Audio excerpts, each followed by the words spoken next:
Channel. ഇന്ന് നമുക്ക് ഒരു മുട്ട കുറുമ ഉണ്ടാക്കാം. അതിന് വേണ്ടിയിട്ട് നമുക്ക് അത് കുക്കറിലാണ് ഞാൻ ഉണ്ടാക്കുന്നത്. അപ്പം നമുക്ക് അതിനകത്തേക്ക് ഒരു 2 ടേബിൾ സ്പൂൺ വെളിച്ചെണ്ണ ഒഴിക്കുക. വെളിച്ചെണ്ണയിൽ നമ്മൾ ഉണ്ടാക്കി കഴിയുമ്പോൾ നല്ല ടേസ്റ്റാണ്. എന്നിട്ട് നമുക്ക് ഇതിനകത്തേക്ക് 3 ഏലക്ക, 2 ഗ്രാമ്പൂ, ഒരു ചെറിയ കറുവാപ്പട്ട, ഒരു ചെറിയ വെച്ച് ഇത്രയും നമുക്ക് അതിനകത്തേക്ക് ഇട്ട് കൊടുക്കാം. ഇതൊന്ന് മൂത്ത് വരുന്ന വരെ നമുക്ക് ഒന്ന് ഇളക്കി കൊടുത്തുകൊണ്ടിരിക്കാം. മൂത്ത് കൊടുക്കുമ്പോൾ നമുക്ക് അതിനകത്തേക്ക് വെളുത്തുള്ളി ഇഞ്ചി പേസ്റ്റ്, ഒരു ചെറിയ കഷ്ണം ഇഞ്ചി, ഒരു 8 കഷ്ണം വെളുത്തുള്ളി ചതച്ചത് ചേർക്കാം. മൂത്ത് വരട്ടെ. നമ്മൾ കുക്കറിൽ വെക്കുന്നതെന്ന് പറഞ്ഞു കഴിഞ്ഞാൽ ഉള്ളിയൊന്നും ഇതിനകത്ത് വഴറ്റേണ്ട ആവശ്യമില്ല. പെട്ടെന്ന് തന്നെ നമുക്കിത് എടുക്കാൻ പറ്റുന്ന ഒരു രീതിയാണ് ഞാനിപ്പോൾ കാണിച്ചു തരുന്നത്. എല്ലാവരും ഒന്നും ആദ്യമായിട്ട് ചപ്പാത്തിനും ചോറിനും പൊറോട്ടയ്ക്കൊക്കെ ഇത് നല്ല ടേസ്റ്റായിട്ടൊരു വേഷമാണ്. ഒന്ന് ട്രൈ ചെയ്ത് നോക്കണം. അപ്പോൾ നമ്മുടെ ഉള്ളിയും വെളുത്തുള്ളിയും വഴന്ന് വന്നിട്ടുണ്ട്. നമുക്ക് അതിനകത്തേക്ക് നല്ല എരിവുള്ള പച്ചമുളക് ഇടുന്നുണ്ട്. പച്ചമുളക് അല്ലെങ്കിൽ ഇത് ഒരു 4 കാന്താരി ചെറുതായിട്ട് ഞാൻ എടുത്തത്, കുറച്ച് കറിവേപ്പില, ഇത് രണ്ടും നമുക്ക് ഇതിനകത്തേക്ക് ഇട്ട് കൊടുക്കാം. വഴന്ന് വെക്കാം. ഇത് നമുക്ക് ഇതിനകത്തേക്ക് നമ്മൾ ഒരു 3 വലിയ സവോള ചെറുതായിട്ട് കനം കുറച്ച് എടുത്തിരിക്കുന്നത് നമുക്ക് ഇതിനകത്തേക്ക് ഇട്ട് കൊടുക്കാം. ജസ്റ്റ് ഒന്ന് ഇളക്കി കൊടുക്കാം. ആവശ്യത്തിന് നമുക്ക് ഇതിനകത്തേക്ക് കുറച്ച് എടുക്കും. ജസ്റ്റ് ഇതിനകത്തൊന്ന് തിരിക്കാൻ വേണ്ടിയിട്ട് നമുക്കൊരു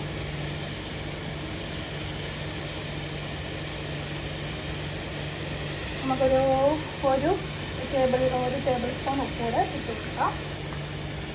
ഓക്കെ, നമുക്ക് ഇതൊന്ന് ഇളക്കി യോജിപ്പിക്കാം. കഴിഞ്ഞ് വന്നിട്ടുണ്ട്. നമുക്ക് കുക്കറിൽ ചെറിയ മീഡിയം തീയിൽ ഒരു വിസിലും അല്ലാതെ ഏറ്റവും സിമ്മാക്കി വെച്ചൊരു 4 വിസിലിനും നമുക്ക് കുക്കറിൽ വിസിലിന് വേണ്ടി വയ്ക്കാം. കരിഞ്ഞ് വയ്ക്കാൻ ചാൻസ് ഉണ്ട്. അപ്പോൾ അതുകൊണ്ട് നമ്മൾ ഒരു 2 ടേബിൾ സ്പൂൺ വെള്ളം കൂടി ഇതിനകത്തേക്ക് ചേർക്കുന്നുണ്ട്. അപ്പോൾ എപ്പോഴും നിങ്ങൾ വിസിൽ മീൻസ് ഗ്യാസിൻ്റെ ഏറ്റവും ചെറിയ ഒരു ബർണറിൽ വേണം ഇത് വയ്ക്കാനായിട്ട്. ഓക്കെ, 5 മുട്ടയ്ക്കുള്ള കാര്യങ്ങളാണ് പറയുന്നത്. ഓക്കെ, ഇത് ഞാൻ ഓൾറെഡി മുട്ട പുഴുങ്ങി വേവിച്ച് വെച്ചിട്ടുണ്ട്. തേങ്ങയും 1 കപ്പ് തേങ്ങ, പിന്നെ കുക്കർ 4 വിസിലടിച്ച് കഴിഞ്ഞിട്ട് നമ്മുടെ ഉള്ളിയൊക്കെ ഇവിടെ നല്ലതായിട്ട് വെന്ത് വന്നിട്ടുണ്ട് കുറുമയ്ക്കുള്ള പാകത്തിൽ. അപ്പം നമുക്ക് ഗ്യാസ് മീഡിയം ഒരു ഇതിൽ ഓൺ ചെയ്യാം. ഒത്തിരി ഇത് വേണ്ട. നമുക്ക് ഇതിനകത്തേക്ക് ഇനി മസാലാസൊക്കെ ഇട്ട് കൊടുക്കാം. ഓക്കെ, അതിന് വേണ്ടിയിട്ട് നമ്മൾ ഇവിടെ മുളക് പൊടി ഉപയോഗിക്കുന്നില്ല. ഓക്കെ, നമ്മൾ ആദ്യം ഇടുന്നത് 1/4 ടീസ്പൂൺ മഞ്ഞൾപ്പൊടിയാണ്. ഓക്കെ, 1/4 ടീസ്പൂൺ മഞ്ഞൾപ്പൊടി നമുക്ക് ഇതിനകത്തേക്ക് ഇട്ട് കൊടുക്കാം. പിന്നെ നമുക്ക് എരിവിന് വേണ്ടത് 1 ടീസ്പൂൺ കുരുമുളക് പൊടിയാണ്. പിന്നെ നമ്മൾ ഉപയോഗിക്കുന്നത് മല്ലിപ്പൊടിയാണ്. മല്ലിപ്പൊടി ഒരു 2 ടേബിൾ സ്പൂണ് നമുക്ക് 2 ടേബിൾ സ്പൂൺ ഇട്ട് കൊടുക്കാം. പിന്നെ ഒരു 1 ടീസ്പൂൺ ഗരം മസാല നമ്മൾ വീട്ടിൽ പൊടിച്ചുകൂടെ ഇട്ട് നമുക്ക് കൊടുത്തിട്ട് പച്ചമണം മാറുന്നത് തന്നെ ഇളക്കി കൊടുത്തോണ്ടിരിക്കാം.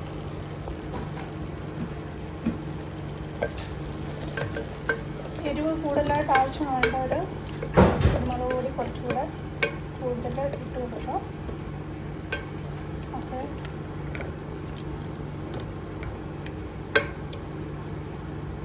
ഇതിപ്പം നല്ലപോലെ പച്ചമണം മാറിയിട്ടുണ്ട്. നമുക്ക് ഇതിനകത്തേക്ക് ഒരു 1/2 ഗ്ലാസ് വെള്ളം കൂടെ ഒഴിച്ച് കൊടുക്കാം. ഇച്ചിരി ശകലം. ഓക്കെ, ഇനി നമുക്ക് ഇതിനകത്തേക്ക് തക്കാളിക്ക് ഒരു മീഡിയം ഇട്ടാൽ മതി. ഞാനിവിടെ എൻ്റെ കയ്യിൽ ബേബി ടൊമാറ്റോസ് ആണുള്ളത്, അതൊരു 8 എണ്ണം കീറിയിട്ട് ഇതിൻ്റെ അകത്തേക്ക് ഇടുന്നുണ്ട്. അപ്പോൾ ഇതൊന്ന് 2 മിനിറ്റ് ഒന്ന് വെന്ത് വരട്ടെ.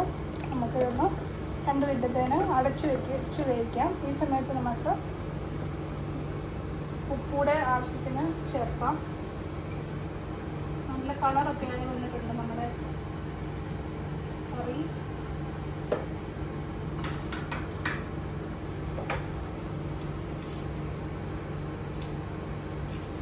അപ്പം നമുക്ക് 1/2 ടീസ്പൂൺ ഉപ്പൂടെ നമുക്ക് ഇതിനകത്തേക്ക് ചേർത്ത് കൊടുത്ത് ഒന്ന് അരമണിക്കൂറൊന്ന് വേകാൻ വേണ്ടി വെക്കാം.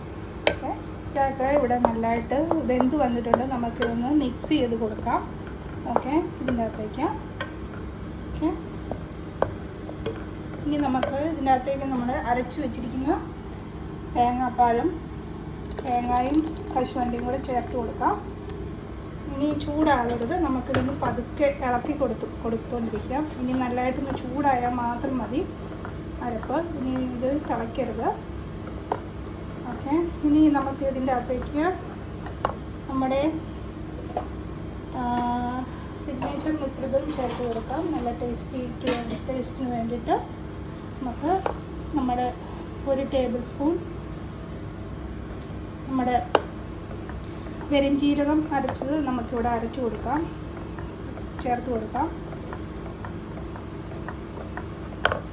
അതുപോലെ ചൂടായി വന്നിട്ടുണ്ട്. നമുക്ക് മുട്ട ഇതിനകത്തേക്ക് ഇട്ട് കൊടുക്കാം.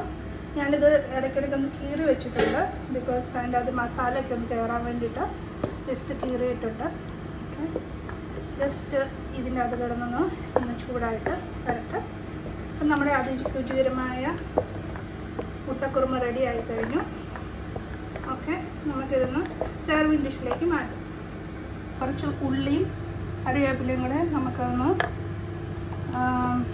മൂപ്പിച്ച് ചേർത്താൽ കുറച്ചുകൂടെ ടേസ്റ്റ് ആയിരിക്കും. ഞാനത് ഒന്ന് കാണിച്ചു തരാം. മൂപ്പിച്ച് വെച്ച ഉള്ളിയും കറിവേപ്പിലയും വെളിച്ചെണ്ണയ്ക്കകത്ത് മൂപ്പിച്ച് ഇതിൻ്റെ ചേർക്കുന്നുണ്ട്. ഇത് ഓപ്ഷനിലാണ്, അത്യാവശ്യം വേണമെങ്കിൽ ചേർത്താൽ മതി. ഇത് നമുക്കിതൊന്ന് ഇളക്കി കൊടുക്കാം.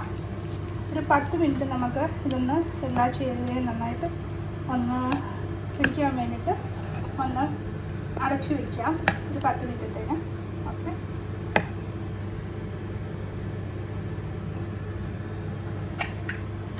ഒന്ന് അടച്ചു വെക്കുന്നത്. നമുക്കിതൊന്ന് സെർവിങ് ഡിഷിലേക്ക് മാറ്റാം.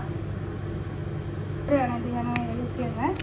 ഓക്കെ, നല്ല പെർഫെക്റ്റായിട്ട് കിട്ടിയിട്ടുള്ള നല്ല പെർഫെക്റ്റായിട്ടുള്ള നല്ല കൊഴുത്തൊരു റെസിപ്പിയാണ്. ഓക്കെ,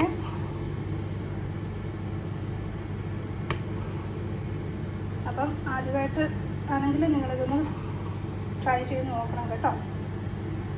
അപ്പം മറക്കാതെ ചാനൽ സബ്സ്ക്രൈബ് ചെയ്യുമല്ലോ. പുതിയൊരു വീഡിയോയുമായി ഞാൻ നിങ്ങളുടെ കയ്യിലേക്ക് വരുന്നിടം വരെ. Thank you for watching my video. Thank you.